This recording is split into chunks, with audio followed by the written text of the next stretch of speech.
Halo, selamat datang di segmen Anomatopetax lagi. Dan kali ini masih bersama aku, Sela pastinya, host pada podcast kali ini. Dan pada hari ini kita bakal ngomongin soal, bukan cuma soal karya, tapi kita bagaimana ngomongin soal proses dan perjalanan karya itu bisa terbentuk. Kiu. Nah, pada hari ini kita ditemenin sama narasumber keren pastinya. Yang mana beliau juga bergelut di dunia musisi, karya, dan bukan hanya itu, dia juga sibuk di dua tempat gitu, kerja sekaligus musisi. Kayak amfibi ya.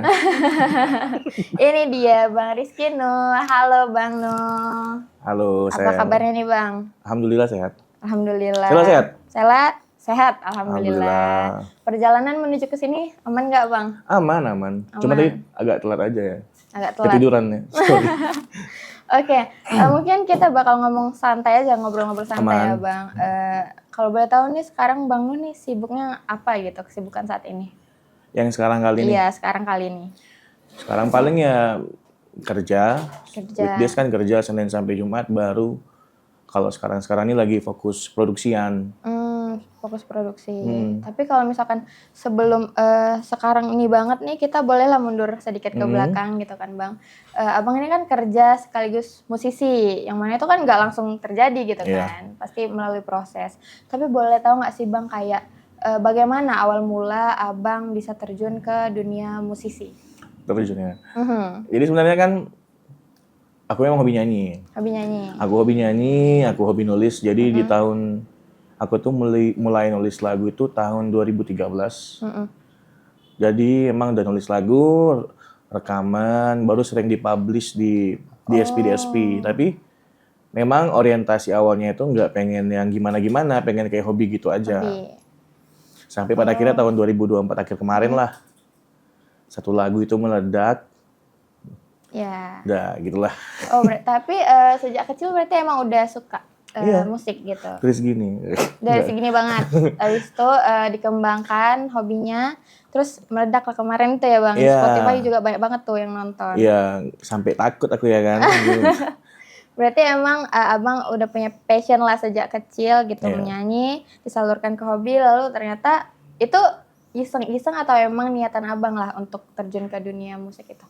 Iseng-iseng aja, karena emang sebenarnya aku tuh apa ya, orangnya nggak suka cerita-cerita, nggak suka terlalu ngobrol. Jadi emang semua kalau misalnya ada yang pengen ku sampein tuh, ku tulis. Melalui tulisan itulah menyampaikan isi hati gitu kan. Iya. Tapi awal-awal berkarir tuh pernah sempat ragu nggak sih Bang kayak, bener nggak ya aku bakal jalan ke sini gitu? Jadi sebenarnya yang betul-betul niat mulai berkarir itu di tahun 2019 karena salah satu laguku itu tiba-tiba dilirik lah masuk kurasi di salah satu media musik nasional. Jadi mereka tuh ada buat acara untuk yang ngumpulin di regional Sumatera, itu Irama Kotak Suara dari Pop Hari Ini.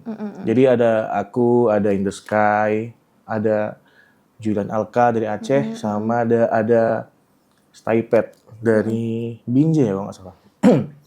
Jadi itu kan ada jurinya.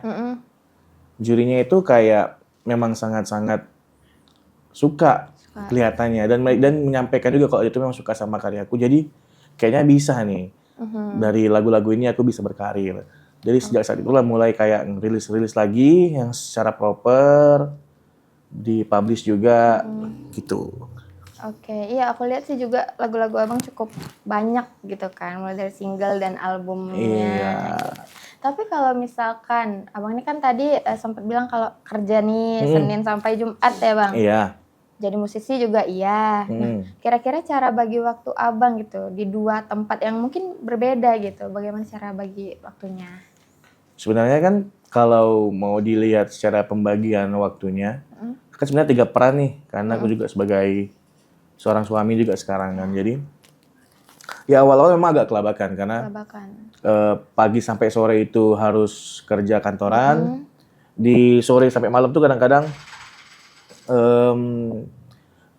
urus masalah musik lah. Apakah itu ketemu orang, ketemu klien, ketemu untuk produksian segala macam. sampai awal-awal tuh sempat ya kayak ya agak bingung. Gitu. Karena kan waktu keluarga itu nggak ada. Sampai pada akhirnya ya ketemulah gimana caranya. Gimana caranya mengatur dan memanage itu gitu. Iya. Oh. Tapi kalau misalkan di awal-awal ini kan abang sempat sempat bingung gimana cara ngatur kerja, ngatur musisi juga iya. Tapi pernah nggak kepikiran bakal pengennya tuh kayak udahlah fokus kerja aja atau aku fokus musisi aja deh gitu. Pernah nggak kepikiran kayak gitu? Enggak sih. Enggak ya? Karena ya mungkin pemikiranku masih kayak zaman dulu juga sih. Karena kan perlu juga sesuatu yang stabil lah. Kayak kalau misalnya kita kerja kan paling nggak selama output kerja kita nampak kan kita kan pasti punya dapat penghasilan dari situ. Sedangkan kalau dari musik kan agak-agak naik turun gitu, tentu. tergantung trennya, tergantung apa yang berjalan lah. Oke, berarti ya udah jalanin aja bagaimana Jalanin aja. kita menemu titik di mana kita bisa jalanin keduanya gitu berbarengan. Oke. Terus kemarin abang sempat ini ya showcase juga di Jakarta kemarin. Jakarta pernah. Nah itu perasaannya tuh gimana tuh pada saat abang berada di sana? Apa ada cerita-cerita yang menarik? Perasaannya pasti senang karena kita main di beberapa tempat yang mungkin untuk beberapa musisi itu dianggap cukup wah ya. Kayak misalnya kita main di Earhouse tempatnya Mbak Endah. Dan Mas Reza, kita main juga di Volkatif, kita main di Indomusikgram ya, Indomusikgram, dan di beberapa tempat lainnya kita main di sana. Dan alhamdulillahnya feedback mereka itu bagus-bagus. Jadi sangat senang. Sangat senang. Kalau cerita-cerita yang uniknya nggak ada sih kayaknya. Ya Karena cuman memang ternyata memang secapek itu. Karena waktu itu kan aku pakai cuti kantor, 5 hari aku ngambil cuti. Jadi memang satu hari itu bisa ke tiga tempat. Jadi ternyata memang kehidupan seperti itu memang sangat melelahkan ternyata. Capek mengatur banyak kegiatan Iya, dan karena agenda memang harus dijadwalkan benar-benar. Tapi kemarin tuh juga sempat showcase di Malaysia juga ya Bang? Iya. Nah, itu sing along juga atau? Sing along juga. Jadi ada sekitar 40-50 orang karena kan intimate sifatnya di salah satu tempat ngopi di sana. Iya. Kita buat acara, ternyata banyak yang nyanyiin juga, dan ternyata sangat-sangat welcome dengan musik-musik Indonesia. Antusias. Iya, antusias mereka. Terus kemarin juga abang sempat ini ya, dipanggil di Pagi-Pagi Ambyar. Itu Pagi-Pagi Ambyar lah. Ya. Itu perasaannya pertama kali kayak, wah diundang nih gitu, gimana perasaannya? Awalnya takut. Sebenarnya kan yang ngundang pertama kali itu Brownies ya. Oh Brownies. Kayak bentar ya. Yang ngundang kan Brownies tuh kan. Jadi ngubungin manajerku, si Bio. Dia nge-WA, minta jadwal. Tapi aku kan nggak pernah kayak gitu ya kan. Jadi maksudnya kupastiin dulu, Bang betul nggak nih nanti scamming pula ya kan. Brownies rupanya dikirim Kamboja. Takut scam. Iya kan. dapat tiket Kamboja rupanya. Rupanya memang dari Trans TV. Yaudah kita datang ke sana, ternyata di sana tuh ditanya lagi available nggak kalau misalnya besok kita main di Pagi-Pagi Ambyar sama di Dreambox gitu. Available lah ya kan, namanya job ya kan, duit. Iya, tapi kayak hal baru lah gitu kan hal Bang. Baru. Tiba-tiba diundang sana, iya, pasti nervous gak? Jumpa Kak Seto lagi kan. Nervous lah. Apalagi ditengok sama Karen Delano ya, bagaimana nggak nervous ya kan? Tapi berarti proses pembuatan lagu dan segala macamnya udah terbilang ya sukses lah Bang nih gitu kan? Sukses relatif lah. Tapi ya patut disyukuri lah. Ya alhamdulillah diundang Pagi-Pagi Ambyar. Iya. Tapi abang nih kan banyak nih memproduksi lagu, membuat lagu. Nah kira-kira ada nggak sih selama proses pembuatannya itu ada hal yang menarik atau hal yang kayak kami ini kan bukan pembuat musik gitu kan Bang, pembuat lirik musik bukan juga. Nah jadi kalau dari abang nih sebagai musisi, apakah ada hal-hal yang menarik pada saat kita membuat lirik? lirik lagu-lagu yang gue buat tuh biasanya lirik-lirik yang sangat-sangat relate di kehidupanku ya. Misalnya kayak lagu terakhir yang dibuat tuh kan Simpan Dulu Rindu. Simpan Dulu Rindu. Itu kan awal membuatnya gara-gara aku baru pulang dinas, si istriku juga baru pulang dinas, tapi aku juga udah harus pergi lagi malamnya tuh ketemu orang, janji. Jadi ya gara-gara sekedar minta izin pergi aja jadi lagu gitu. Jadi sebuah lagu. Aku juga udah dengar tuh Bang, Adinda. Iya, awalnya Adinda. Iya, oh iya. Iya, Adinda. Lupa sendiri ya. Iya, kemarin tuh baru rilis ya Bang, 17 Juli. 17 Juli. Iya, 17 Juli. Spotify. 2025 kemarin. Oke, berarti lirik itu emang ada nggak sih lirik yang emang abang ya pengen nulis aja, atau dia ya sesuai kisah nyata kayak tadi nih, atau ada yang memang ya udah ngarang aja gitu liriknya? Biasanya kisah nyata sih. Kisah nyata. Hampir semua laguku tuh kisah nyata. Berarti kayak ada pesan dan makna di dalam lirik itu. Tapi kalau misalkan proses pembuatan lagu gitu Bang, biasanya tuh berapa lama dari abang? Dari pembuatan lagunya aja nih? Atau sampai produksinya, sampai rekaman? Kalau pembuatan lagu paling cepat 5 menit. 5-10 menit paling cepat. Kalau untuk produksian sampai rekaman jadi tuh paling cepat pernah seminggu.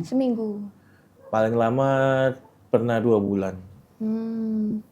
Tapi kalau misalkan proses pembuatan, misal ke lirik tadi itu abang ada nggak sih tempat-tempat khusus yang memang aku harus fokus mengerjakan ini gitu? Kadang-kadang aku tuh buat lagu tuh bisa kayak lagi nyetir tiba-tiba ada buat lagu terpikir gitu. Gak mesti kayak kadang-kadang ada orang harus sendiri ya kan, di kamar gitu. Tiba-tiba gantung diri nggak? Nggak dong. Oke, berarti kayak ya udah terlintas yang ada di kepala jadiin lagu. Karena aku memang pengen semua yang aku buat tuh senatural mungkin, seapa adanya. Ya kayak gini pun akunya apa adanya aku aja, kayak aku ngobrol sehari-hari sama orang. Gak pengen yang buat-buat kayak mana. Soalnya takutnya kan, misalnya kita buat sesuatu tuh yang gak natural, ketika jumpa aslinya malah kayak gak sesuai ekspektasi gitu jadinya. Oke, berarti kayak ketidaksengajaan atau kayak terlintas di kepala buat gitu. Iya. Nah, terus menyenggol karena abang sempet booming gitu kan kemarin lagu booming, untuk udah lama kali gak denger bahasa booming ya kan? Ya booming kemarin abang sempat viral gitu kan Bang. Banyak lagu-lagu abang yang didengar sama audiens. Salah satunya adalah Teruntuk Mia. Nah, itu bagaimana prosesnya, kenapa abang bisa membuat lagu itu? Apakah iseng aja atau memang untuk Kak Mia spesial gitu? Ya, sebenarnya lagu Teruntuk Mia itu adalah lagu yang niat awalnya pengen jadi lagu terakhir.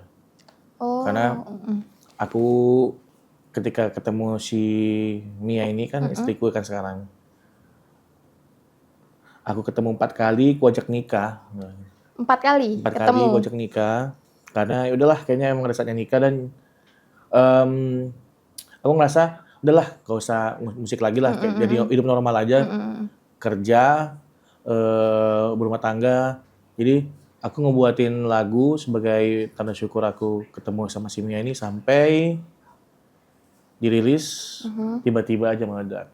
Wah, itu berarti kayak tiba-tiba banyak pendengar dari ini. Awalnya kan itu aku sadarnya waktu di bulan 11 akhir atau bulan 12 aku nge-search di YouTube lagu itu, tiba-tiba ada yang cover. Kok tiba-tiba ada yang cover nih kan, biasanya nggak pernah ada yang dengar lagu aku ya kan.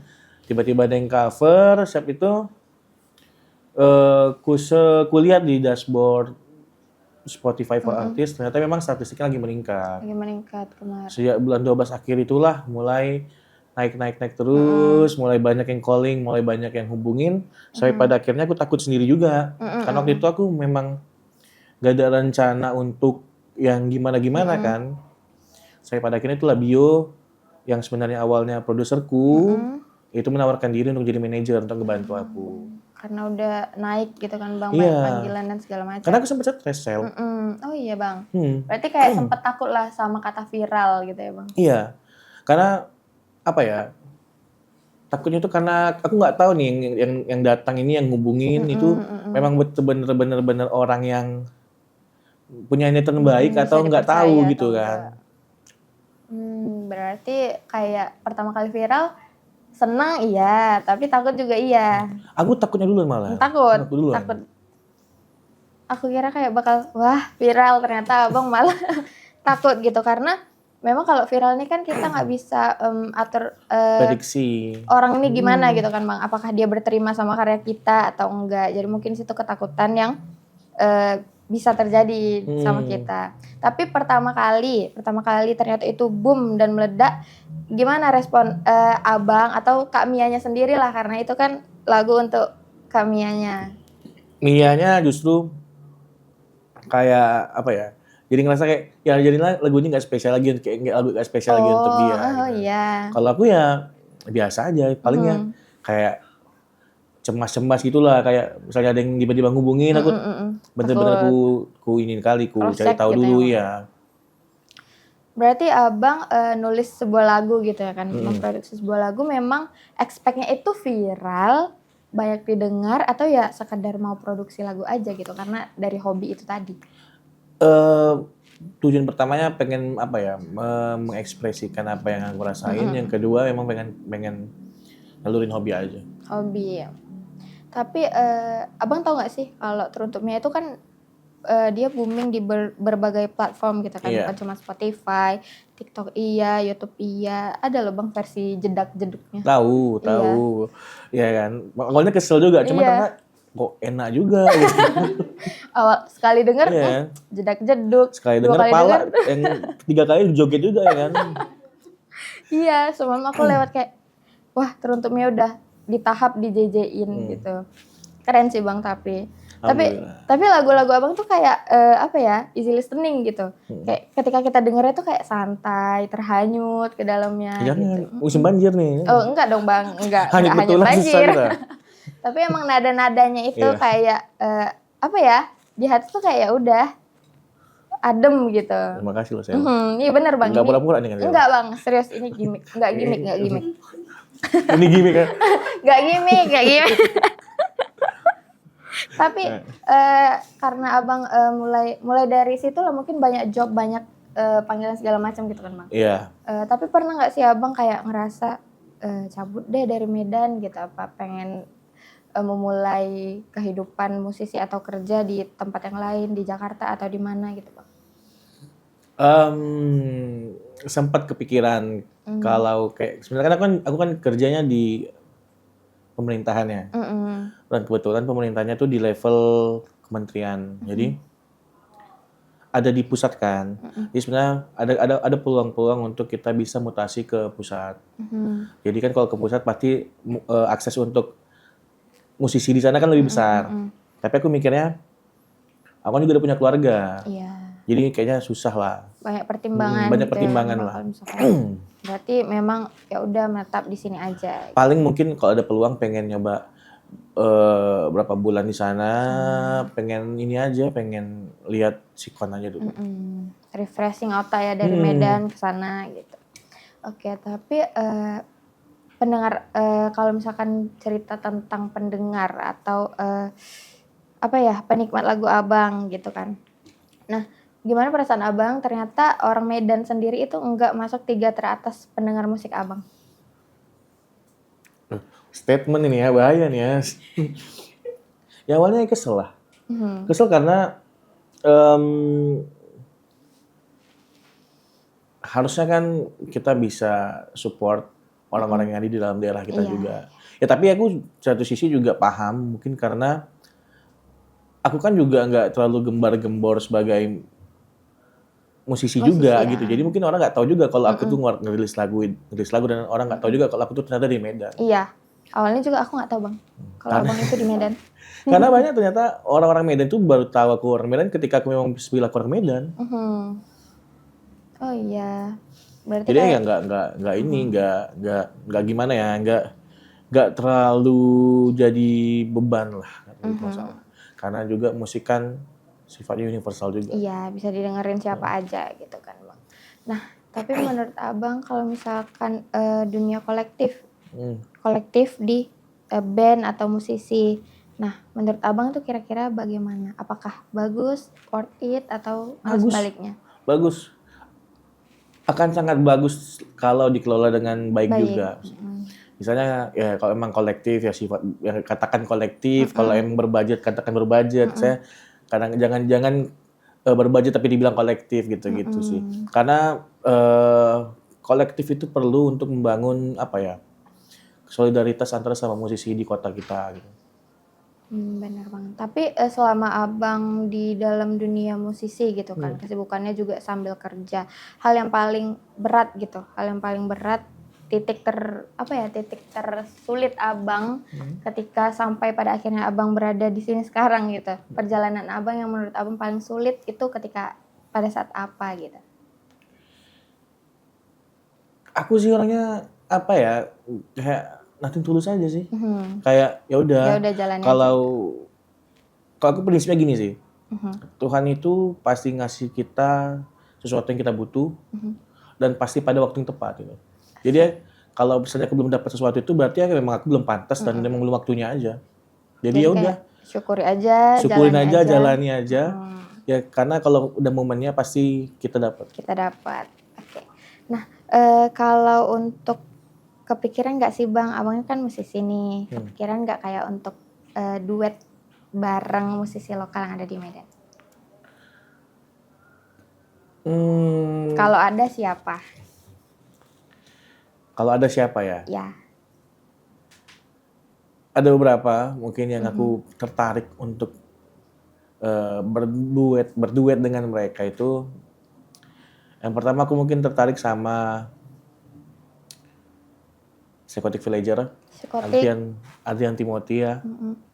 Karena dia juga salah satu orang yang banyak ngebantu aku lah selama ini juga kan. Yang kedua aku pengen sama Narto. Aku pengen ngambil unsur-unsur rap di beberapa lagu aku. Mungkin di kedepannya ya, entah aku buat lagu yang ada rapnya, pengen ngajak Narto mungkin. Oke. Itu ada recordnya Bang, siapa tahu nanti kan bisa ya.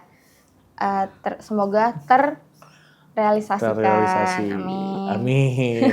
Semua bilang amin. Amin. Terus selanjutnya proyek kedepannya nih kira-kira Bang Noh sendiri mau buat apa? Atau ada album atau single baru? Rencananya tahun depan tuh ngeluarin album. Mungkin di semester pertama di bawah bulan 6. Tapi sebelumnya kayaknya ngeluarkan single dulu satu, baru album. Oke. Semoga bisa ya Bang berjalan dengan lancar. Terus prosesnya tidak ada hambatan. Amin. Terus selanjutnya mungkin udah titik-titik terakhir obrolan kita nih ya kan Bang.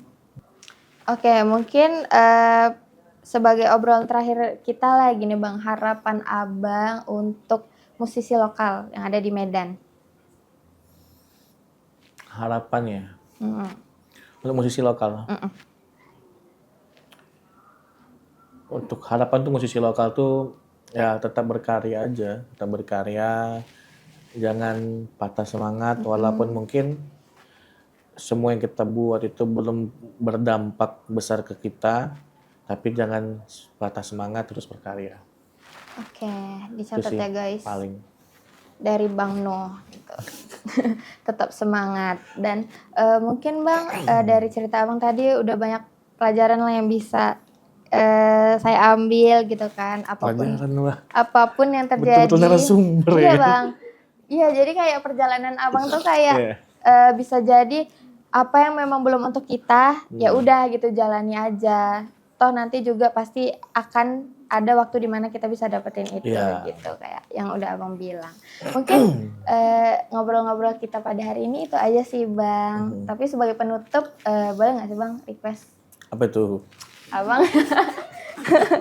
boleh nggak sih Bang request nyanyiin satu lagu refnya aja nggak apa-apa.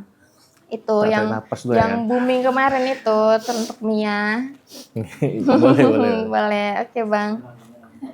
Bentar Bang. Langsung nih? Iya, live ini Bang. Iya. Satu. Kayak di TK-TK deh. Di antara senyumanmu dan hujan di hari itu, aku tak tahu mana yang lebih indah. Di antara senyumanmu dan hujan di hari itu, aku tak tahu mana yang lebih indah. Oke, terima kasih Bang Nuh. Sama-sama, Sel. Mungkin lagu itu kayak sangat berarti sama kami karena kami dinyanyiin langsung di depannya oleh penyanyinya teruntuk Mia. Nanti aku mau buat JJ-nya juga sih Bang di TikTok. Oke, mungkin itu aja sih Bang ngobrol-ngobrol kita pada hari ini. Makasih Bang Nuh udah menemani kami di Anamatope Talks ini. Ini segmen Sama-sama terakhir juga. kami. Aku bilang makasih juga udah diundang. Iya, sama-sama Bang. Terima kasih. Mungkin sekian ngobrol-ngobrol santai kita pada pagi ini dan hari ini. Tunggu di segmen Anamatope Talks selanjutnya. Dah. Dadah.